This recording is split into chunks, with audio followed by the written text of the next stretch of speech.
key to working with sequences is to make sure that we number the terms in the sequence. Each item in a sequence is called a term. So if we put a table up as an example here, then we can see that the first term is the number 4, the second term is the number 7, the third term is the number 10, and so on. This helps us to use algebra to start to define what this sequence actually means. If we continue beyond that list of numbers, there'll be a point at which we get bored with writing down numbers and we want to use letters. So we use the phrase nth term to stand for any term in the sequence when we don't know exactly what term we're talking about. And this enables us to write an algebraic expression to describe what that nth term is. It is possible to generate some quite complicated sequences if we wanted to, but we're going to concentrate on two main types here. The first is linear sequences. In the same way that linear graphs are straight line, then linear sequences follow a very simple pattern. The other type of sequence we'll look at is a quadratic sequence. If you've looked at quadratic equations, you'll know that they involve a squared term, and so do quadratic sequences. Therefore, they're not as straightforward to deal with as the linear sequences, and therefore you will inevitably find them a little bit harder to work with. This video will show you a method that will enable you to describe mathematically any linear or quadratic sequence using a mathematical formula. Firstly, we'll look at linear sequences. In a linear sequence, the nth term is of the form a times n plus b, where n is the place in the sequence, so the numbered term in the sequence, and a and b are usually integers. They could be fractions or decimals, but usually they'll be integers. We're going to show you a method that will make sure you can always get the right answer with this. So first of all, we need our example, and the example is find the nth term of this sequence, and that is 5, 9, 13, 17, 21, and so on. First thing we're going to do to work this out is to write the sequence out again, but with some nice big gaps between the numbers. This will enable us to write down some differences between the numbers as they go through the sequence. So there we've written down our numbers, and so the gap between the first two is 4. We look again, the gap between the second two is 4. Gap between the third two, 13 and 17, is 4. And well, I think you're probably getting the picture by now. The gap between each of these consecutive numbers is 4. Now, here's the key point to remember. If these differences are the same at this level, the first level differences, then the sequence is linear. So this difference is also going to be the value of a in our formula. So already, using this method, we found out half of our formula. We found out the a at the beginning. To find out what b is very, very simple.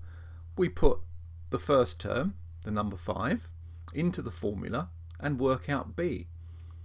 Because an plus b equals 5, so 4 times 1, which is the 1 is the first term, plus b equals 5.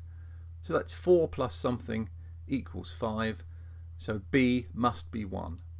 And this gives us the nth term of our sequence, i.e. any term in the sequence can be worked out using the formula 4n plus 1. Let's just quickly check that with the fourth term in the sequence. 4 times 4 is 16, plus 1 is 17, and if we look at our sequence, the fourth term is indeed 17. So our formula seems to work. I think you'll agree that's not actually too difficult to do. Let's look at another example, another linear example. This is quite a different question. It's asking us to find the 50th term of the following sequence. Now we certainly wouldn't want to write down 50 terms to find out the 50th term in the sequence. So let's look at this. 1, 4, 7, 10, 13. Okay, let's write out the sequence with some gaps and write out the differences. It's not difficult to work out what that difference is it? First difference is between 1 and 4 is 3. The difference between 4 and 7 is 3. Difference between 7 and 10 is 3, and so on and so on. We've got differences of 3 all the way across. As we said before, if the differences at the first level are the same, then the sequence is linear. And that value of 3 is the same as the a in our an plus b. So let's pick that first term. The first term is 1. So 3 times 1 plus b equals 1. So 3 plus something equals 1. So actually that's not a plus something, it's got to be a minus 2. So our nth term here is 3n minus 2.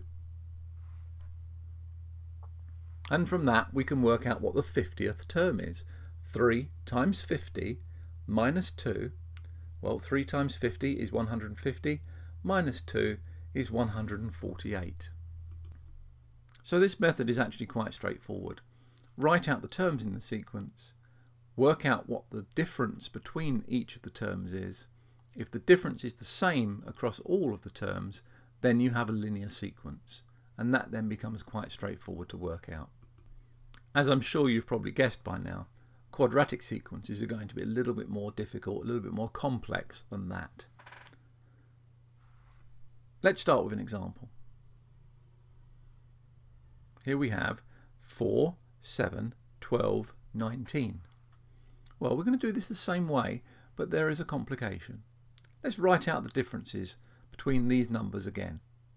So we have 4, 7, 12, 19, and if we look at the gaps between those numbers, we'll start to see something happening. The gap between the first two numbers is 3. The gap between the second two numbers is 5. The gap between 12 and 19 is 7. So we see here that the gap is not staying the same. The gap is increasing. So what's the obvious thing to do now? Well, let's look at the gap between the gaps. And this is called looking at the second differences. So the gap between 3 and 5 is 2, and the gap between 5 and 7 is 2. And if we had a longer sequence of numbers here, we would see that that second level difference is going to remain constant. If the second level differences are the same, we have a quadratic sequence. So those second level differences being the same, we have a quadratic sequence. There are two ways from here to find out what the formula for this sequence is. Initially, we're going to look at a way that involves, well, it's guesswork really, I suppose. It's educated guesswork. You're using a bit of common sense here. So let's look at the second term in our sequence. It's 7. When n is equal to 2, n squared equals 4. So how do we get from 4 to 7? Well, we have to add 3. So our formula could be n squared plus 3. Does that work for the other terms? Or does it work for the third term? Third term is 12. 3 squared is 9 plus 3 is equal to 12. So yes, it does appear that the formula that we've worked out here by guesswork, n squared plus 3, does actually work and give us our solution. That was a fairly straightforward quadratic sequence. Let's look at another one to see the same principles in action. So we're going to write out our sequence again, leaving sufficient room on the page, of course, to write our differences down. We should by now be recognizing that this isn't going to be a linear sequence just by looking at the sequence, so we leave plenty of room for second level differences. Let's look at the differences. We've got 9, then 15, and then the difference between 28 and 49 is 21. So we've got an increasing difference. Let's look at the difference between the differences. Difference between 9 and 15, well, that's equal to 6. And then the difference between 15 and 21, again, is equal to 6. So our second level differences are the same, and so we must be looking here at a quadratic sequence. We're going to take the educated guesswork approach again, and again we're going to look at the second term. So the second term is 13. When n equals 2, n squared is 4. How do we get from 4 to 13? Well, we could be trying for adding 9, but let's do a multiplication this time. To get to 13, we have to do 3 times 4 and then add 1. Does this work for the others? Well, when n equals 3, n squared is 9. 3 times 9 is 27, plus 1 is equal to 28. Excellent. That does seem to work. So we have a solution for the nth term here which appears to work of 3n squared plus 1. Now, guesswork is all very well and good and can help us out in some fairly basic sequences. But relying upon guesswork is not really what a good mathematician wants to do. We like to have a method or a process that's going to work in all occasions. So let's get rid of a little bit of that guesswork. Let's first of all look at the 2 quadratic sequences we've just worked out. Let's write them down again and see what actually happened with those sequences. So here's the first sequence. And we had 4, 7, 12, 19. We did a difference table, got the second differences, and by guesswork we got to n squared plus 3. Second sequence, did the second differences, by guesswork got to 3n squared plus 1. If you look here, there is a pattern within the pattern. The coefficient of n squared in both those equations is half of the second difference. In the first one, 1 is half of 2, because there is a 1 in front of that n squared, even though we don't write it down, and the 3 is half of the 6. This helps us very quickly to work out the coefficient of n squared in any equation we get to. This is quite important because it helps us to know whether it is just a constant we then need to add on, or whether we need to add on a value of n as well, which can occur in some quadratic sequences. Let's do one last quadratic example to show how this can help us. Here's our example, 3, 18, 43, 78. So we write it down and we write out the differences. And we get 15, 25, 35, an increasing difference. So we write out our second difference underneath. And we get 10 and 10. So good, we found a quadratic sequence. So the coefficient of n squared, if we use the method we've just worked out from the previous 2 examples, is going to be 10 divided by 2, which equals 5. So our nth term is 5n squared plus something. So using the first term, 5 plus b is equal to 3. So in this case, b must equal minus 2. So this gives us our nth term of 5n squared minus 2. So there you have it, a clear method for working out the formula to describe a quadratic sequence.